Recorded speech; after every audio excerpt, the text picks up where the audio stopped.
Hi partner. Golden illustration 1. Goodwill ஒரு asserts and reasoning question.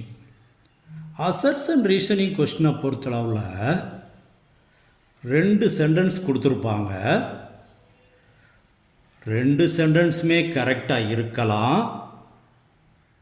இதுக்குரிய reason இதாத்தான் இருக்கணும் அப்படின்னு ஒன்று சொல்லுவாங்க.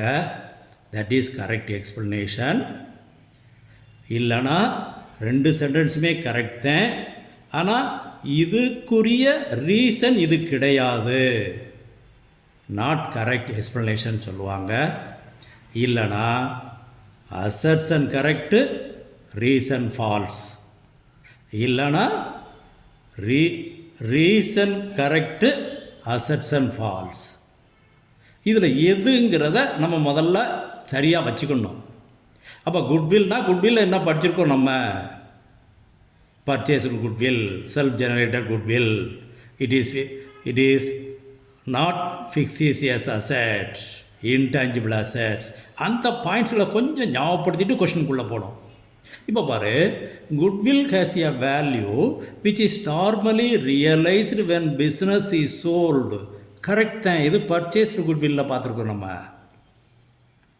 ரைட்டு. அப்போ அசட்ஸன் right. Goodwill is a fictitious asset.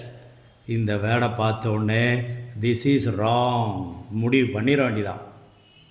அப்போ வேறு ஒன்றுமே யோசிக்க வேண்டாம்.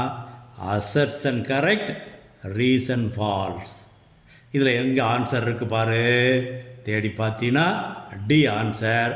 Assertion is true, reason is false. இதுதான் கரெக்ட் ஆன்சர். இப்போ இந்த மாதிரி குட்வில் சம்மந்தப்பட்ட விஷயங்கள் கொஞ்சம் ரீடி கொடுத்துருவோம். நம்ம இல்லஸ்ட்ரேஷன், சம்மு இதை மட்டும் ஒர்க் அவுட் பண்ணிட்டே போகக்கூடாது. கொஞ்சம் அந்த பேசிக்கை படிச்சுக்கிட்டோம்னு சொன்னால் ஈஸியாக அட்டன் பண்ணிடலாம். Okay bye.